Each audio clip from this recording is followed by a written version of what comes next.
Yo, what is going on, everyone? My name is Nick, or the Notorious Fantasy. Welcome into Murder Your Bookie, episode 6, I believe this is, but we're in week number 4 of the 2020 NFL season. We are going to be discussing our picks here for the week. I've got an over, and the rest of them are pretty much just spread picks, as well as Lucas has one pick for money line. We are going to be discussing our picks and then our lock right at the end, because we are going up against the Fade the Public boys. We're going up against Snacks. We're going up against Animal, the Bagel, and Locks boys, I should say, and we are defeating them. We will end up defeating them. Right now, I believe we are tied in the record, but we're going to end up eating that W like our name was Jameis Winston. So before we get into it, Lucas, do you have anything you'd like to say here?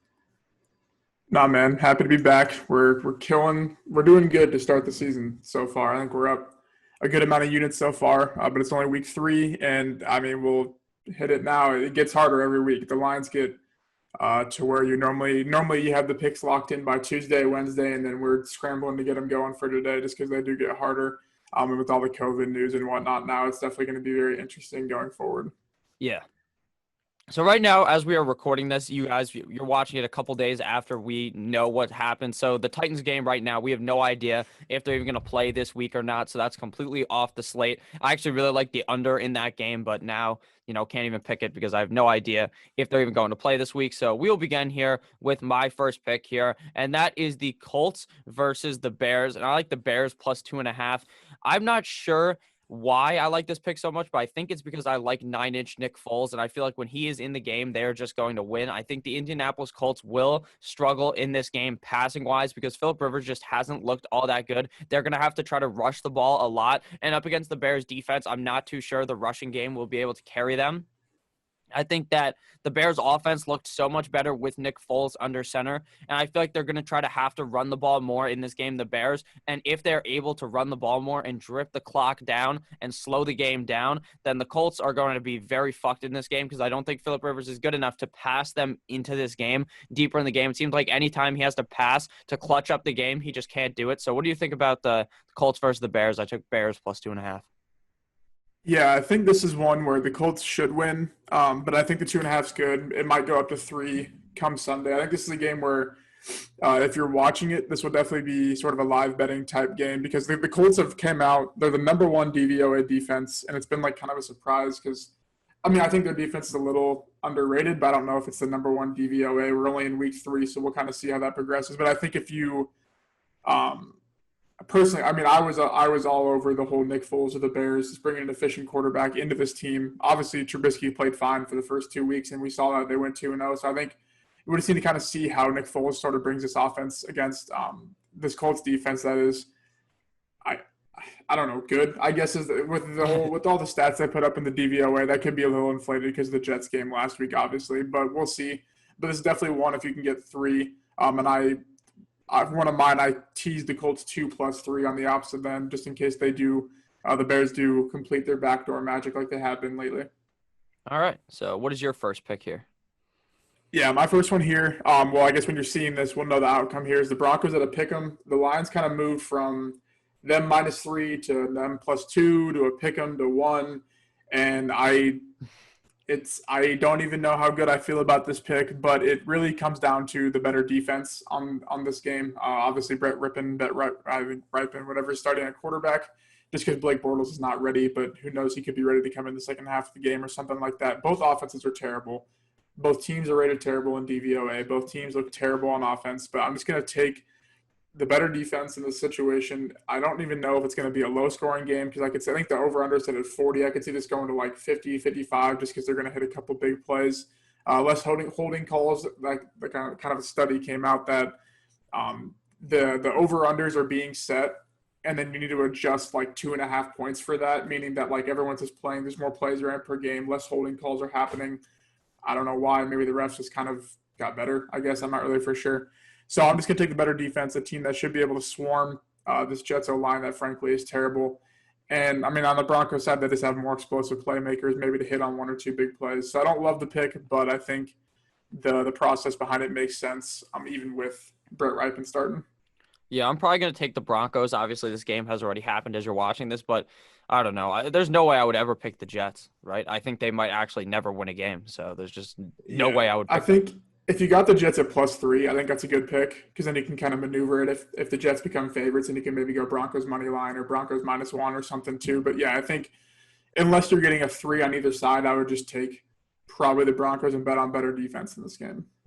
I definitely agree. So my next pick here, we have the Browns versus the Cowboys. Now this game screams the most boring game ever where the Dallas Cowboys just murder the Browns, but I also think it could be a higher scoring one where it ends up close and the Cowboys just somehow fuck up, right? And they win by 3. And my Dallas -4.5 pick is just completely off. But with that said, the Browns last week did look much better. But again, not playing up against a good team. The Cowboys lose to the Seattle Seahawks after making a dirty play to hurt Chris Carson. You still can't win the game. How about them boys? They end up losing. And I don't want to ever pick the Cowboys because I hate them. But my mind tells me to pick Dallas -4.5 here up against the Cleveland Browns. I think their defense is good, but I think Dak and that offense are just buzzing. The fucking wide receiver core there looks really good. They look like what they're supposed to be, but that defense looks exactly like what everyone except for Cowboys fans saw it to be. So it is going to be a closer type of game. I wouldn't be surprised if the Browns end up covering this one, but I do like Dallas -4.5 here. I hope the Cowboys roll them because that's just what this game screams to me. Yeah, I don't even know because like the Browns game last week, I think is a wash. They played the football team. I don't. If we see the offense we saw 2 weeks ago on Thursday night, I think that's a little bit different story because they'll be able to compete with this banged up Dallas defense and secondary and everything. But I don't know. The Browns haven't had a true test against a defense in a game where they can keep up, meaning that like the Ravens, they just couldn't keep up with that game. There's no way they were going to keep up with a team that just maintains possession and hits explosive plays. Now they're playing a team where they hit explosive plays, but I think they can keep up, meaning that they can run on this defense because they have top 5 run game in the NFL. And I think that if we see the offense we do 2 weeks ago, they definitely could. But I think, yeah, I don't know. I was hoping this would be at like 3.5 maybe or something. I don't know. It's definitely a weird number, but I think the Cowboys should be able to handle a touchdown win in this game. Yeah, I mean, the line makes sense though because I feel like if it was 3, it would just make no sense to even pick the Browns. Yeah, no, I totally agree. And I think, yeah, I don't know. I think this is one where we just need to see how the Browns offense, because then I think that'll be an adjustment period going forward if it really was the offense we saw 2 weeks ago. Yeah, for sure. But I mean, 2 weeks ago, they were also playing the Bengals, right? Exactly. Yeah. So it's tough to actually gauge like what is going to happen. So I like that. Yeah, I think it's a good pick. My next one here is I bought a 0.5 point on the Dolphins. I think there's 7 some places, 6.5 where I use it. So Dolphins +7 is the pick. I'm not saying that. I guess this comes down to the Seattle's defense is just brutal. They've allowed the most passing yards by over 200 passing yards in 3 games. So that's in 3 game sample size too. We'll see how that plays out throughout the whole year. Jamal Adams is banged up. This defense is banged up. The Dolphins are coming off a long week in which they ran a team which, frankly, I didn't think they had a chance to compete against that team. They had the momentum going. Seattle probably could have cared less about this game because they just needed to beat the Cowboys. Seattle also, I think that I heard a stat where they've allowed more passing yards than they've had. I'm pretty sure that's true. And they're 3-0. That's like never happened before. All these stats, they're really good in field goal luck, really good in 4th down luck, really good in starting field position luck. Not saying that that's not going to continue because, I mean, hashtag let Russ cook is in full swing. That should still happen this year, but I think the Dolphins team will be able to compete with 7 points. They should be able just to keep bouncing back on this defense. I mean, the over-under is like 55, and to me that would imply that the Dolphins are within 7 points because, I mean, I don't think Seattle's going to put 40 points by themselves, if that makes sense. So I'm going to take the Dolphins here, just fade Seattle's defense in a game where Seattle really probably could care less and had a lack of a game plan where the Dolphins had 4 extra days of a game plan for this team. Yeah, now the biggest thing to me would be if Byron Jones ends up playing. I'm not too sure if he's going to play or not, but if he was to play, I think that the Dolphins could legitimately easily cover this +7 if Jones plays and can lock down either DK or Lockett. Lockett went all over the Cowboys, literally took a dump straight on their chest. It was 3 touchdowns, I believe. And it just seems like Russell Wilson doesn't give a fuck. He's just throwing the ball and he makes it look pretty beautiful out there. But I think the Dolphins are going to be able to cover here. Like you said, they do get the additional couple of days. While they do have to, is this at Seahawks? I believe so. I'm not even for sure. All right. No, I'm pretty sure it's in Miami, which is even better because then they don't have to. It's in Miami, yeah. All right, so they don't even have to fly somewhere weird. So the Dolphins, I like them here. Plus 7.5. This definitely seems good. Plus 6.5, though, I would be wary to take due to the fact that I think it could just push at 7, and you'll just be fine with that. So I like the Dolphins here, plus 7. I think the Dolphins could honestly win this game, but that might just be the Dolphins fan inside of me speaking. I didn't think we'd be able to beat the Jaguars, and now that we actually have a win, now I feel a lot more confident in the Dolphins, but that could just be a little bit of bias there. No, I think it's a good pick either way. I mean, if they're actually the Dolphins are at home, so if you think about it, like the normal home field advantage is 2.5. There hasn't really been any like studies yet to show if that's like withheld this year. So on a neutral field, you're saying that the Dolphins are 9 points worse than Seattle with that defense. I just don't think that's true in this case. Yeah, definitely. And especially the Dolphins actually can have fans there. So there is kind of a home Mhm. field advantage, maybe. I don't know. Exactly. All right, next game here for me, I got the Atlanta Falcons versus the Green Bay Packers. Now, this one screams to me that this is the dumbest pick I've ever made in my life because the Atlanta Falcons fucking are terrible. They will be up by 7,000 points at the beginning of the game. They could literally be up by 1,000,000, and the Packers will still come back and punch them straight in the mouth and end up winning the game. But I'm taking Atlanta plus 7.5. Atlanta seems to be losing close. They don't seem to be losing like by 1,000,000, right? The Green Bay defense does look good, but noodle arm Drew Brees was able to play good against them, and they couldn't even tackle Alvin Kamara, who ran for like a 50-yard touchdown when you could have easily have tackled him. So with that said, I think the Falcons offense looks good here. Now, if Julio Jones is not in this game, I am running for the hills, but I'm assuming I'm picking this without Julio Jones since I don't even think he's going to play. I still feel somewhat confident in it, but if Julio was 100% healthy, I think the line actually would be lower than this since Julio is just that good of a player. But Julio doesn't actually score points. He just gets you close to scoring points, and then someone else has to score. Also, I believe their kicker is missing in this game. My old bitch lame, but my young ho Koo ended up getting hurt last week. So that's very sad for the Falcons. That actually does kind of affect my opinion. But with that said, I think that they are able to lose to the Packers here, but in a closer kind of game because I think that they're going to be able to come out firing and then the Packers are just going to come from behind at the end of the game and then going to end up winning the game. But plus 7.5 for Atlanta is the pick. But this is the dirtiest pick ever because the Falcons seem like the dumbest team to take at this point. I mean, if they are winning the game, you physically cannot blow a lead and go down by 8 points. If you think about it, like I mean, you could, I guess, but like I don't know. I think, yeah, I think the Falcons and Eagles, they're both sitting at plus 7, plus 7.5. I'll probably just tease them up to 13 and 13.5, just because I feel like that's safe. Kind of a just kind of chalky pick, and everyone was saying not to do that last week with the Packers and the Chiefs, and let alone like they both won the game. So I don't. Like, if it makes sense, just do it. I wouldn't say, like, why would you tease them? If you can get them through, like, the key numbers are 3, 6, 7, 13. If you can get them through all three of those numbers, the odds of it hitting go way up. And I think a two-team teaser is minus 120. So it's basically just, like, picking the side of it, too. So, yeah, I don't mind that. And I'd probably say I'll probably end up teasering 6 points on Eagles and Falcons. And maybe even my lock of the week, too. Alrighty. So what is your next pick here? Do you have another one? Kind of. I guess it was kind of a big combination of picks, and we'll just kind of go into it. So I have a 6 point teaser. I normally don't tease through 0. And this week it's the Bills and the Colts. So meaning you don't really want to tease favorites through 0 because in the end you're probably, if you think about it, you're teasing them through 0, saying like I don't really feel confident in them winning, but I see the chance of them losing. So like you're kind of counteracting the fact of like you like the team, but then you're betting them not to lose by that much. But I think in this case with the Colts and the Bills, you can get them at 3, 3.5. I just don't see a way that the Bears offense and the Raiders offense attack these defenses and beat them by more than 3 points. So I don't do this a lot. The Bills plus 3.5 and Colts plus 3, I think is definitely worth a teaser. And then on top of that, and we'll just kind of transition this into your lock of the week.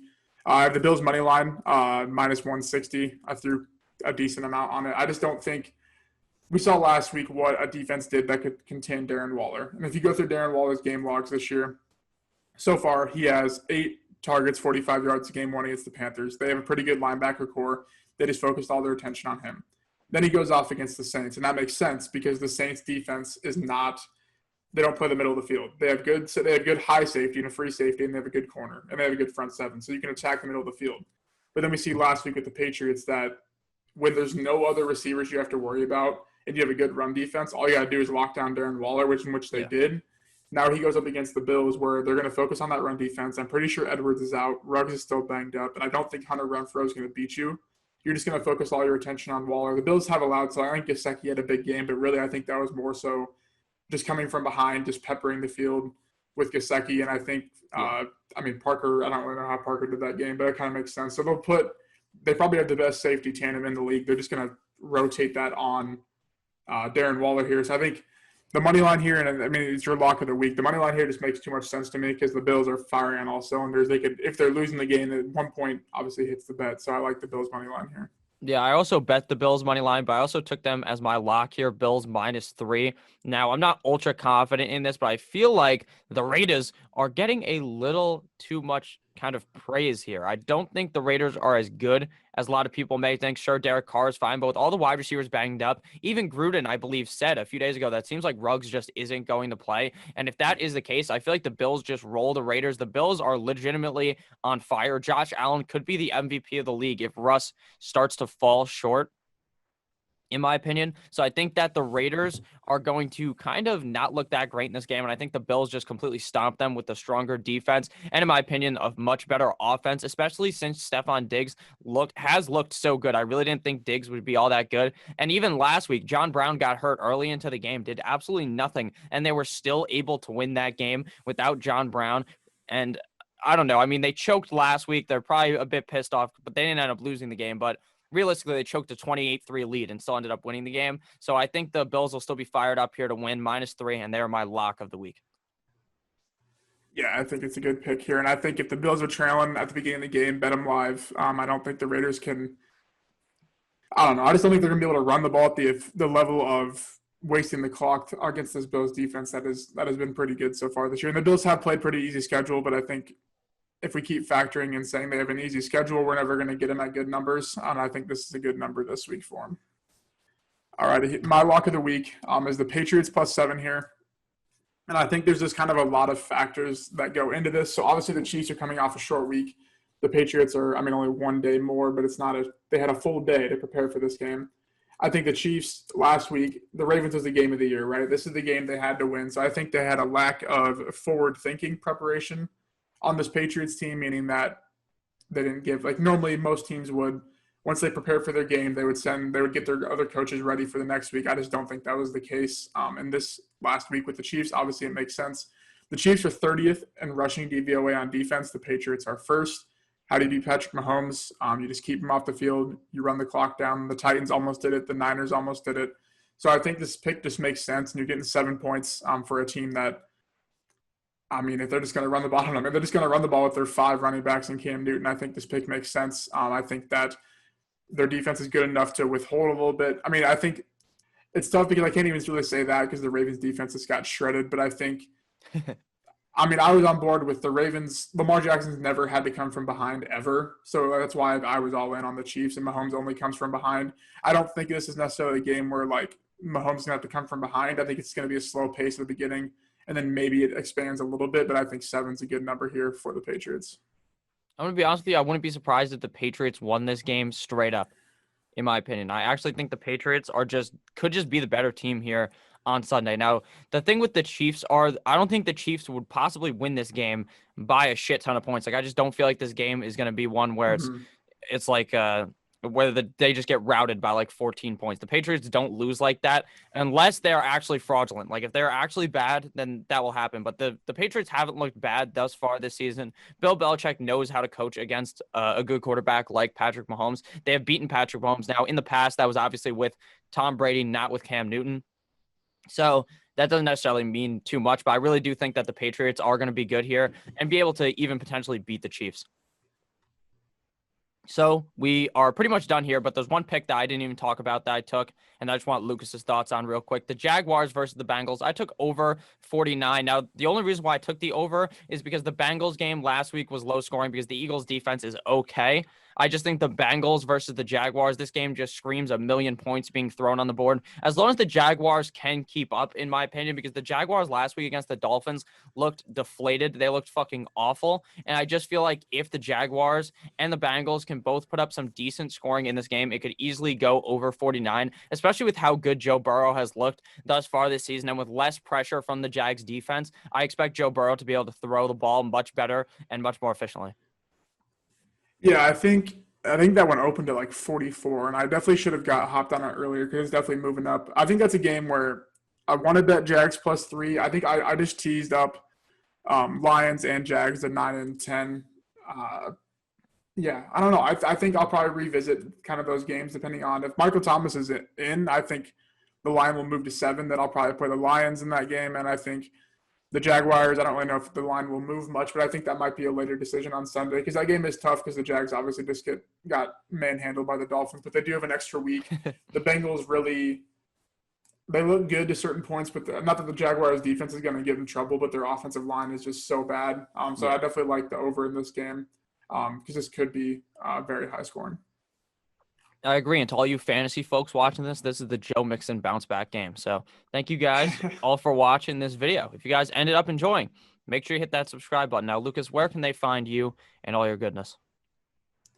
I got Twitter that I use sometimes. I don't know. I don't post a whole lot of stuff. If you have the Action Network app, you can follow us.